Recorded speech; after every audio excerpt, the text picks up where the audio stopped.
Hello friends, welcome to Jnanadeepa tutorials. ಇವತ್ತಿನ class ಒಳಗೆ second PUC Kannada ಇನ್ನು ಹುಟ್ಟದೇ ಇರಲಿ ನಾರಿಯರೆನ್ನ ಓಲು ಎಂಬ ಒಂದು ಪದ್ಯ ಭಾಗದ ಸಾರಾಂಶವನ್ನು ನೋಡ್ತಾ ಹೋಗೋಣ. ಈ ಒಂದು ಪದ್ಯ ಭಾಗವನ್ನು ಬರೆದಿರೋರು ಕುಮಾರವ್ಯಾಸ. ಈ ಒಂದು ಪದ್ಯದ ಹಿನ್ನೆಲೆಯನ್ನು ನೋಡೋದಾದರೆ ಮೊದಲಿಗೆ ಪ್ರಸ್ತುತ ಈ ಪದ್ಯವನ್ನು ಕರ್ನಾಟ ಭಾರತ ಕಥಾಮಂಜರಿ ಎಂಬ ಒಂದು ಕೃತಿಯಿಂದ ಆಯ್ದುಕೊಳ್ಳಲಾಗಿದೆ.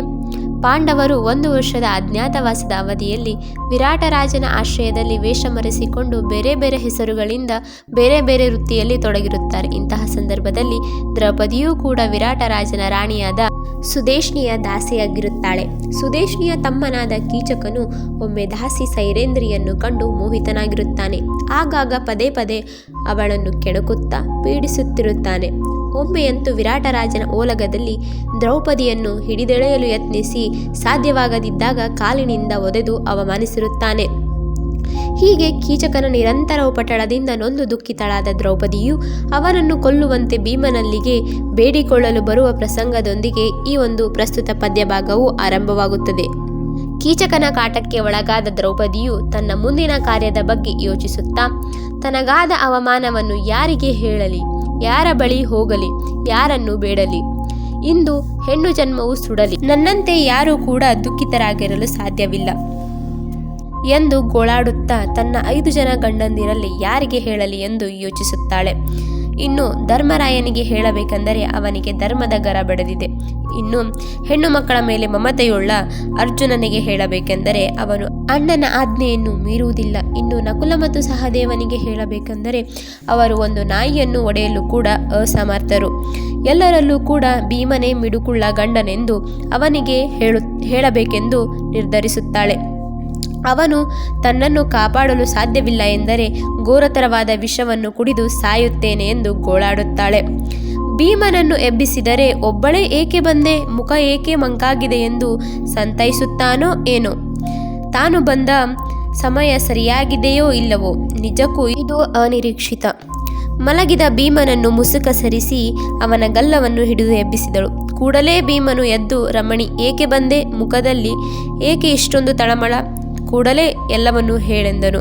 ಆಗ ದ್ರೌಪದಿಯು, ನಿನ್ನೆ ಮಧ್ಯಾಹ್ನ ತುಂಬಿದ ಸಭೆಯಲ್ಲಿ ಕೀಚಕನು ನನ್ನನ್ನು ಕಾಲಿನಿಂದ ಒದ್ದನು.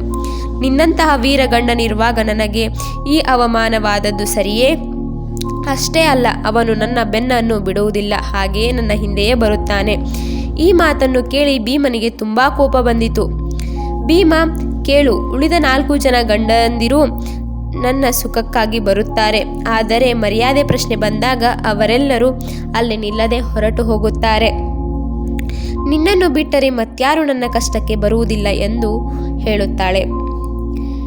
ನನ್ನ ಮೇಲೆ ಕರುಣೆ ತೋರಿ ಆ ಕೀಚಕನ ಸಂಹಾರ ಮಾಡೆಂದು ಕೇಳುತ್ತಾಳೆ. ಆಗ ಭೀಮನು, ಹೋರಾಡುವುದಕ್ಕೆ ನಾನು, ಆದರೆ ನಿನ್ನನ್ನು ರಮಿಸಲು ಅವರು. ಚೆನ್ನಾಗಿದೆ. ಕೆಲವರು ಕಷ್ಟಪಟ್ಟು ಹಣವನ್ನು ಸಂಪಾದನೆ ಮಾಡುತ್ತಾರೆ, ಆದರೆ ಇನ್ನೂ ಕೆಲವರು ಏನನ್ನೂ ಮಾಡದೆ ಉಂಡು ತಿಂದು ತಿರುಗಾಡುತ್ತಾರೆ. ಅವರು ಎಂದಿಗೂ ಯಾರಿಗೂ ಹೆದರಿ ನಡೆಯುವುದಿಲ್ಲ. ನೀನೀಗ ಅವರ ಬಳಿ ಹೋಗಿ ನಿನಗಾದ ಅವಮಾನವನ್ನು ಹೇಳಿ ಅವರು ಕಾರ್ಯಪ್ರವೃತ್ತರಾಗುವಂತೆ ಮಾಡು. ಪಾಂಡವರಲ್ಲಿ ನಾನು ಮಾತ್ರ ಬೇರೆ, ಏಕೆಂದರೆ ಅಣ್ಣ ಧರ್ಮರಾಯನಿಗೆ ನಾನು ಮಾಡಿರುವ ಯಾವ ಕೆಲಸವೂ ಕೂಡ ಎಂದಿಗೂ ಇಷ್ಟವಾಗುವುದಿಲ್ಲ. ನನಗೆ ಆತನನ್ನು ಕಂಡರೆ ತುಂಬ ಭೀತಿ. ಅದಕ್ಕೆ ಖಂಡಿತವಾಗಿಯೂ ಎದುರು ಹಾಕಿಕೊಳ್ಳುವಂತಹ ಕೆಲಸವನ್ನು ನಾನು ಮಾಡುವುದಿಲ್ಲ.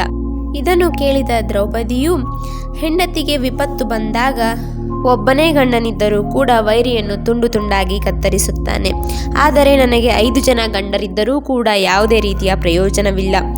ನಿಮ್ಮನ್ನು ಗಂಡರೆನ್ನಬೇಕೋ ಇಲ್ಲ ಬಂಡರೆನ್ನಬೇಕೋ ಎಂದು ಆರ್ಭಟಿಸುತ್ತಾಳೆ. ಆಗ ಕೀಚಕನನ್ನು ಕೊಂದರೆ ಆಹಾ, ಹೆಣ್ಣಿನ ಆ ಕೆಲಸಕ್ಕಾಗಿ ಕುಂತಿಯ ಮಗ ಭೀಮನು ತನ್ನ ಅಣ್ಣನ ಆಜ್ಞೆಯನ್ನು ಮೀರಿದನು ಎಂದು ದುರ್ಜನರು ಆಡಿಕೊಳ್ಳುತ್ತಾರೆ.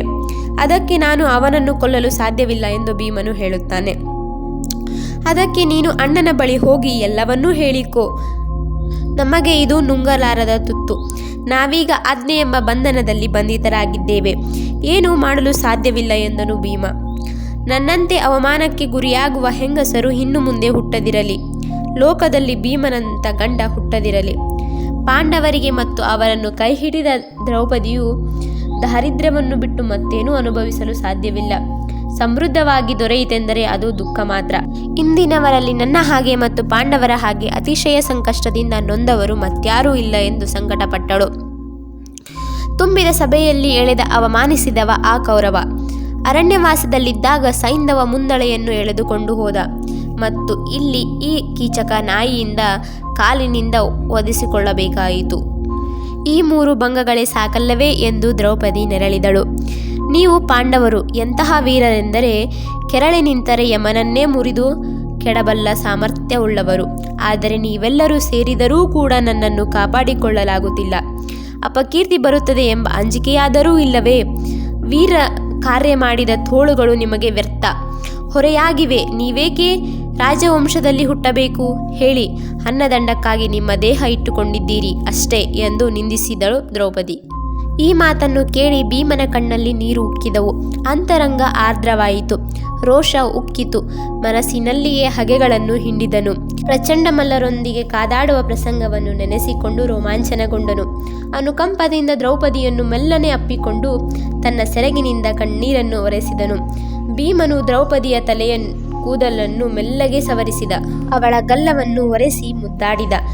ನಂತರ ಕಣ್ಣೀರಿನಿಂದ ತುಂಬಿದ ಮುಖವನ್ನು ಮಂಚದ ಪಕ್ಕದಲ್ಲಿಯೇ ಇದ್ದಿದ್ದ ನೀರಿನಿಂದ ತೊಳೆದು ನಂತರ ಸಮಾಧಾನಪಡಿಸುತ್ತಾ ದ್ರೌಪದಿಯ ದುಃಖವನ್ನು ಹತ್ತಿಕ್ಕೋ ಎಂದನು. ನಾನು ಹೆಚ್ಚಿಗೆ ಏನನ್ನೂ ಹೇಳಲಾರೆ, ಆದರೆ ಇಂದು ನಾನು ನಮ್ಮಣ್ಣನ ಆಜ್ಞೆಯನ್ನು ದಾಟಿದೆ ಎಂದು ತನ್ನ ಮಾತನ್ನು ಮುಂದುವರಿಸಿದನು.